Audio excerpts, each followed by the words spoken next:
and pink tutus. Our two huge Rottweilers, Flotsam and Jetsam, met us at the door to lick my face. They were so tall they came up to my armpits. Off, off, I said, trying to pet them so they knew I had said hello. They barked and wagged their tails, squirming around in front of us so much I couldn't move.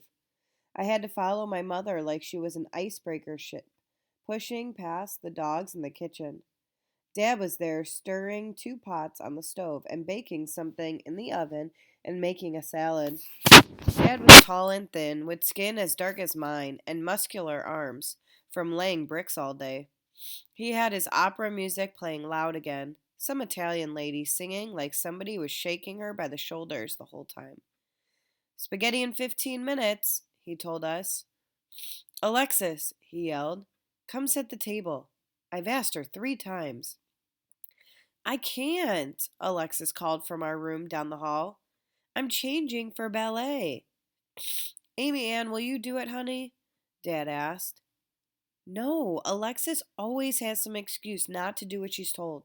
Make her do it. That's what I wanted to say. But I knew from experience it didn't make any sense to argue. It never had. It was easier for everybody concerned if I just went ahead and did it. I dumped my backpack on the floor and went to the cabinet for the plates. Mom disappeared down the hall to change out of her work clothes. How was chess club? Dad asked me, and I cringed a little. I took the late bus home every day because I told my parents I was staying late for different clubs. But I wasn't really in the chess club, or the anime club, or the robotics club. I wasn't in any club. I just sat in my favorite corner of the library and read books until I had to leave. It was the only time I ever got any peace and quiet.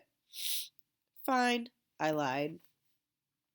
Angelina, my younger sister, came galloping into the kitchen on all fours. She was a pudgy 5-year-old with Mom's dimples, Dad's darker skin, and her hair pulled back into a fuzzy ponytail on the back of her head. Angelina had decided she was going to grow up to be a pony, and for the past few weeks she had been practicing all day. She made a poop sound with her lips and nudged me with her head. Hello, Angelina, I said. Rainbow Sparkle, she told me. Rainbow Sparkle was her pony name. I was definitely not calling her Rainbow Sparkle. The dogs thought Angelina was playing with them, and they started hopping around and barking at her right where I was walking. I had to hold the plates up high not to drop them as I squeezed back and forth. Angelina and the dogs got under Dad's feet, and he stopped back from the stove with a scowl. Okay, I need all ponies and dogs out of the kitchen while I finish dinner, Dad said. Amy Ann, can you go do something with them? Why am I supposed to do something with them? I'm not the one crawling around on the floor getting them all riled up. That's what I wanted to say. But of course I didn't. I just grabbed Roller Girl out of my backpack, led Angelina into the hall and by her imaginary lead, and called Flotsam and Jetsam to follow me to the room I shared with Alexis. Alexis's clothes were all over the floor of the bedroom, even on my side of the room, and she was holding onto the corner of my bed to practice arabescus. I'm sorry, guys, I don't know that word. In her pink tutu. Alexis, the middle sister, was a pretty brown color somewhere between Mom and Dad and had her pink highlighted hair cut short and straightened. A pop song blasted from her CD player. I kicked her clothes across the imaginary line that separated the two sides of our room. Use your own bed, I told her for the 1,000th time. I can't, she told me for the 1,000th time. Your bedpost is exactly the same height as the ballet beret. Or bar? Ballet bar. Sorry. Too bad, I said, but she didn't let it go. I punched the eject button on her CD player, nabbed the CD, and jumped on my bed. Alexis scrambled after me, reaching for the CD. Mom, Amy Ann took my music again, Alexis yelled. It's my room too, and I want to read, I told her. Amy Ann, Mom called. Amy Ann, give your sister back her CD. Why, it's half my room too. I wanted to say. And I don't want to listen to Taylor Swift while I read. But I knew it wouldn't do any good. Alexis always got to practice her ballet whenever she wanted to. I tossed the CD like a frisbee onto Alexis's bed, and she dove across the room for it. I called the dogs, and they followed me as I stomped into the hall. Mom had changed clothes and was headed to the kitchen when her phone rang. "Don't answer that," Dad yelled. Mom took her phone out of her pocket and looked at it. "It's the office." Office. "Definitely don't answer that," Dad yelled. Mom answered it. "Hello?" "Yes? You're kidding. Redo the presentation? Really? Before the end of the day tomorrow? But it's not due until... No, I'm home already. About to sit down with my family and... She covered the phone with her hand and called out to my dad. "Jamal, can you please turn that music down?" "Told you not to answer it," Dad said. He didn't turn down the crazy opera singer. Flotsam and Jetsam tried to run into the kitchen again to mooch for food, and I had to drag them with me into the living room. But I couldn't even hide out there. Angelina had pulled all the cushions off the furniture to make a barn for herself, and she'd used Mom's paper shredder again to slice up paper to make fake hay. Today she found something to build a fence out of, too. "My books," I said. The few books I owned were all propped up against each other in a half circle around her barn, the spines twisting out of shape. I started to snatch them up, and Angelina wailed. "No, no, I need those. I need those."